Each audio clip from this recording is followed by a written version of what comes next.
Hoxe é o turno de Ana Miranda, candidata de BNG Agora Repúblicas. Que tal? Moi bo día. Moi bo día, que tal? Política enerxética, transición ecolóxica. Cales son as propostas do BNG?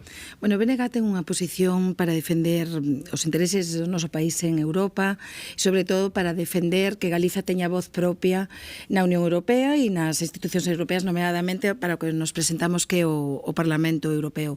Demostrámoslo xa moitas veces e por eso nos temas de transición ecolóxica e transición enerxética nos o que vamos sempre a defender son posicións nas que non haxa un espolio no noso país. Por exemplo, no caso da enerxía eólica, o que non queremos é que haxa un espolio enerxético, como está pasando cos máis de 200 muiños, macromuiños, neste caso parques xigantescos, ou o que pode pasar tamén na eólica mariña. O que queremos é unha eólica sustentable, que teña beneficios, e non que vayan os beneficios aos de sempre, que son as grandes corporacións, e neste caso tamén as empresas enerxéticas, que sabemos que teñen demasiados intereses e non sempre benefician ao pobo. Ao final, estamos falando diso. E, por suposto, os temas que necesita o noso país urxente son o saneamento. O saneamento das rías e dos ríos. Estiven aí pouco no Encoro das Cunchas, estiven estes días tamén onte mesmo en Soutomaior, falando do saneamento. Necesitamos un saneamento integral.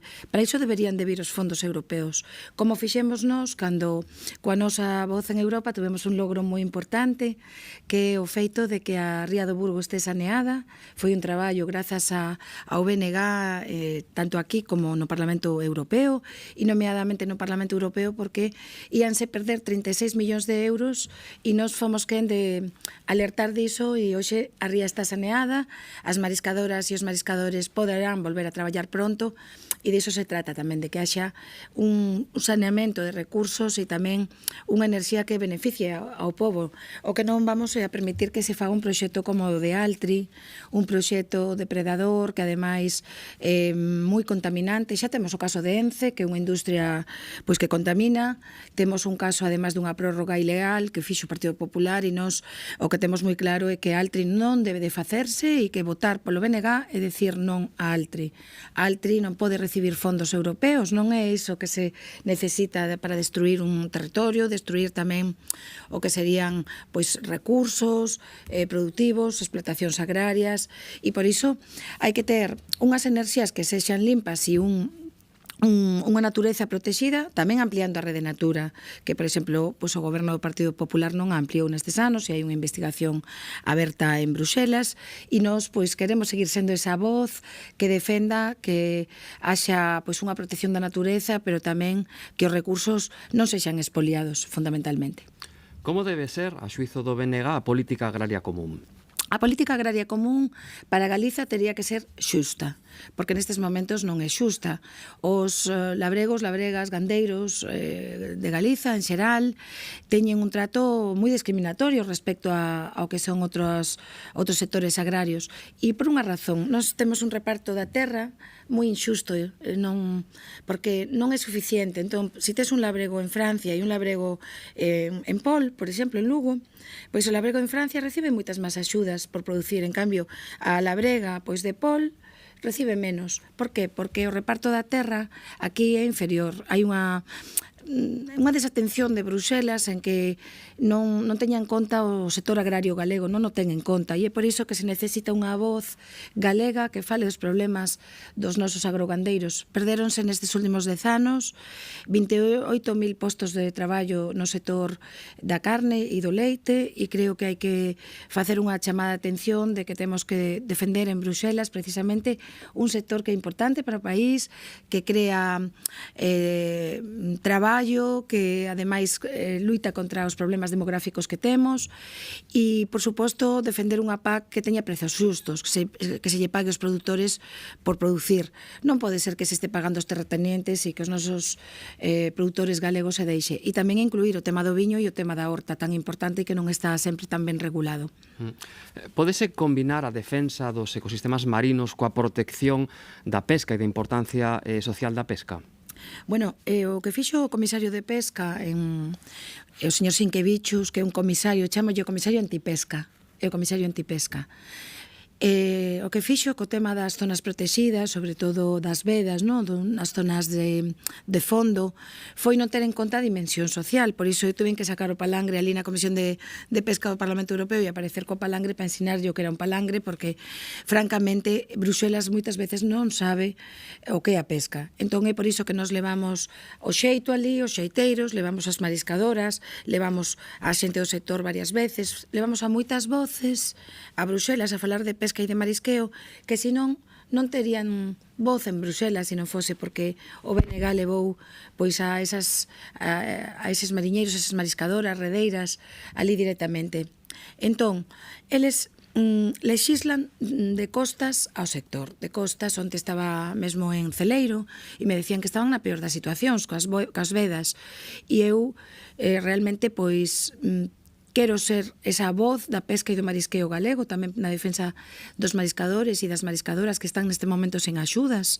Ainda outro día en Ribeira estivemos nunha manifestación, e non esa posición que ten Bruxelas, que son, mira, o elemento medioambiental, que por suposto sempre é necesario, porque as rías teñen que estar saneadas, os mares teñen que estar saneados, pero que non pode ser non ter en conta unha dimensión social que aquí afecta a 1.500 kilómetros de costa.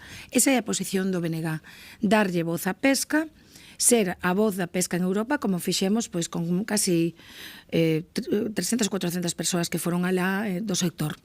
A xuizo do BNG estánse distribuindo ben os fondos Next Generation? Non, a xuizo noso, os fondos Next Generation non están beneficiando o pobo galego, non están beneficiando as clases traballadoras de Galiza, non están axudando como tería que ser para algo tan evidente como que decía antes de saneamento das rías.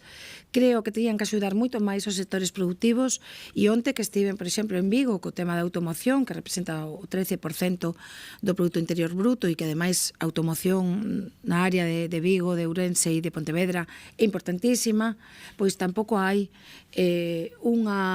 un apoio como tiña que ser. Pero, por suposto, o que non pode ser é que veñan para un proxecto como de Altri. Un proxecto que representa pois o peor do sector industrial, que son as fábricas contaminantes de celulosa, que destruirían todo un territorio, un sector agrario, que poderían afectar tamén o sector marisqueiro da Ría da Arousa, e nós temos moi claro que os fondos Next Generation vai ser, igual que os levamos a Bruxelas agora unha delegación e ali se reuniron coa Comisión Europea, vai ser o voto ao BNG, vai ser un voto non a Altri e non a que se usen fondos europeos con proxectos que son degradadores e que expolian o territorio. Como valora a postura da Unión Europea en conflictos próximos como Ucraína ou Palestina? Bueno, a Unión Europea ten unha posición moi hipócrita nos temas de investimento en gasto militar, en vez de investir en diplomacia e en paz. Nós no BNG defendemos unha política de paz, unha Europa dos povos e, desde logo, unha política social.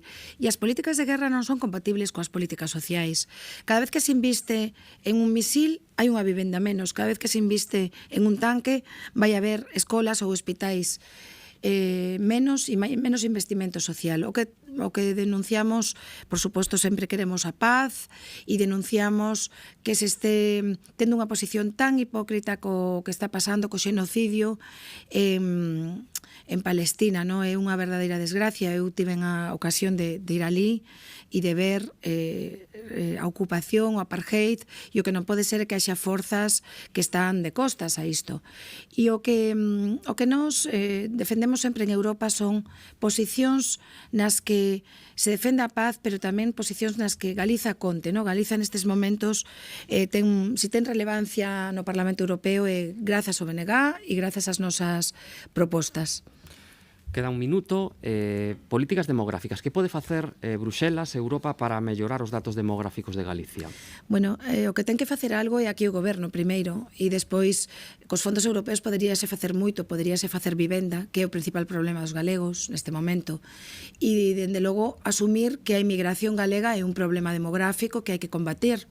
E nos levamos este tema a Bruxelas, eu falei coa comisaria desta problemática, e nos, como BNG, fomos ese esa voz que deu relevancia aos temas demográficos, igual que demos relevancia aos sectores productivos, igual que demos relevancia a cuestións que lle preocupan os galegos como a AP9, como o Corredor Atlántico, porque vemos que o Partido Popular e o Partido Socialista están aquí estes días coas súas liortas madrileñas, pero non están falando do que hai que falar, que son as eleccións europeas. Ana Miranda, candidata de BNG agora Repúblicas ás eleccións ao Parlamento Europeo, moitas grazas. Grazas a vos. Grazas tamén á audiencia dos medios públicos.